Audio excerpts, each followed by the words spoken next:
Yat sé Cheryl Yazzie nishe. A sin na slán tuaid géní bas is chin. Tu bahe da should shado na shashtanai da shanale. Hello, my name is Cheryl Yazzie. I am from the Salt People clan, born for the Bitterwater people. My maternal grandparents are the Water Edge people, and my paternal grandparents are the Bear people. I come from the community of Tohajule, which is located west of Albuquerque. And I chose to do my contemporary leadership paper on Indigenous women in tribal leadership roles. And before colonization, women played a very important role in Indigenous communities. They weren't just daughters and mothers, but they worked alongside their husbands to gather food, prepare for winter, maintain their home, and protect their communities. Before the arrival of the Anglo-Americans and the settlers, women had very active roles in tribal council meetings.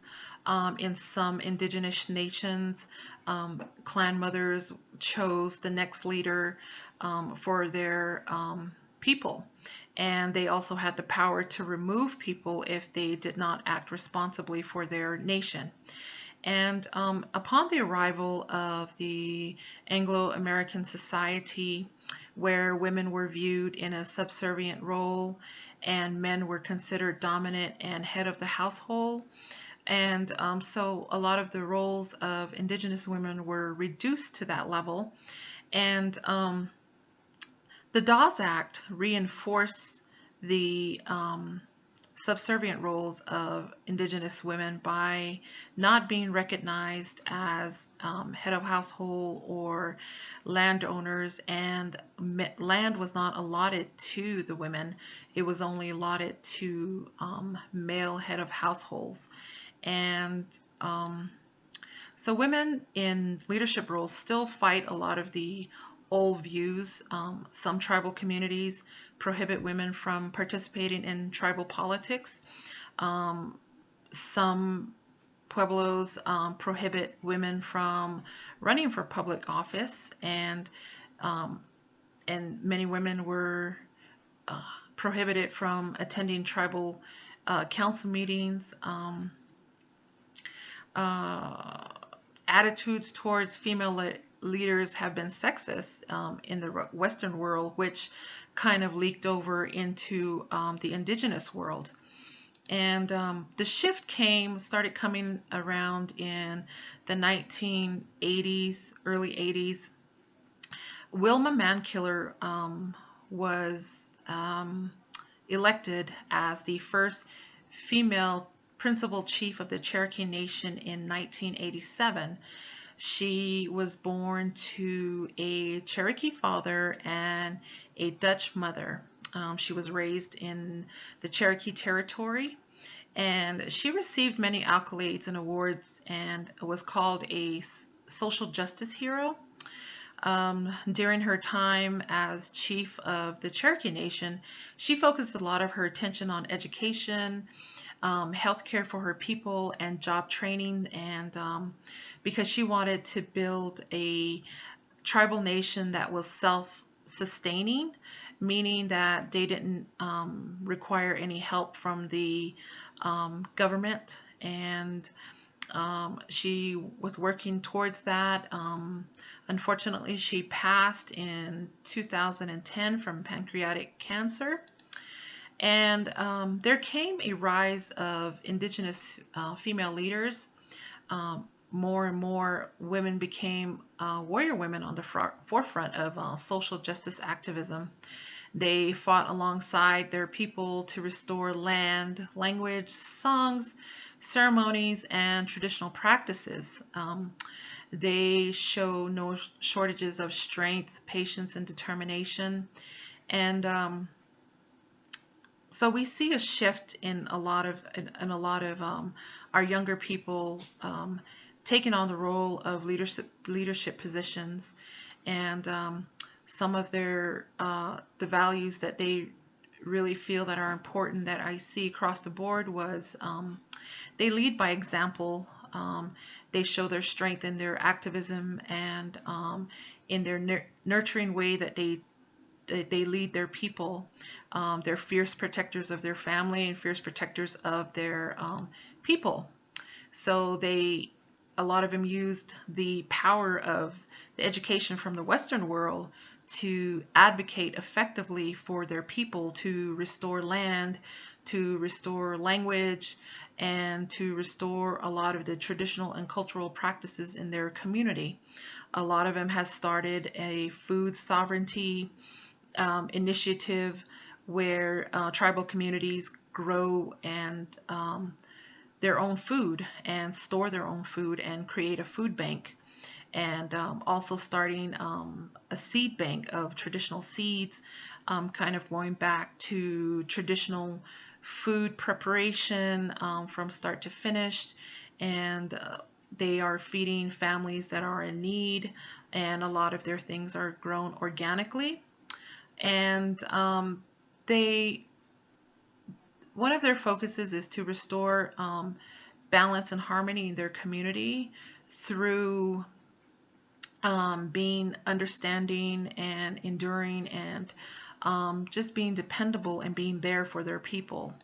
Another current chief of the Mohegan tribe is Chief Milerba, and she was sworn into office or chosen on August 15th of 2010. And her position is a lifetime appointment made by the Council of Elders at that time. And she comes from a long lineage of warrior women. Her mother serves in a powerful position of a tribal nonner, which is an elder female of respect. And she still currently serves her people.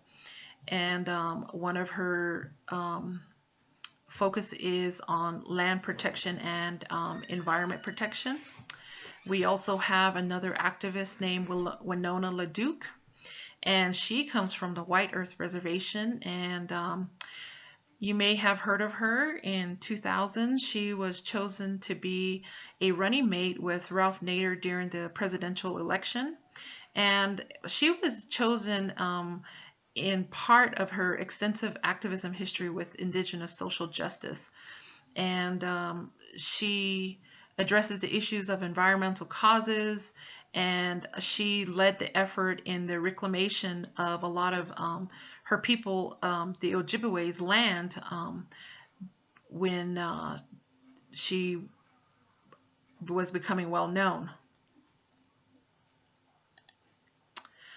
We have a lot of up-and-coming non-traditional Indigenous leaders, and they are using technology and social media to use as a platform to bring awareness to Indigenous nations issues such as missing women, missing Indigenous women, bringing the foster care system back to the tribal communities, and using a platform of photography to bring issues and bring awareness and to stop the stereotypical views of Indigenous communities.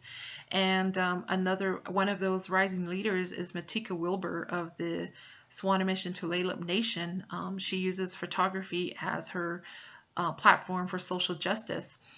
She created Project 562, and she has been traveling across Indigenous communities all over North America, bringing awareness of issues, bringing awareness of environmental issues, bringing awareness of social issues, economical issues to the world, so that people can start uniting and working together and find resolution to these issues. In my personal life, my grandmother served as a powerful role model, and which was a catalyst to some of the work that we've been doing here in our community of Tahajale. My grandmother led by example by being humble, showing generosity and kindness. When people came to our home in need, she never turned anyone away. There was always food on the table for whoever came in the door. There was clothes that was given to people if they were in need.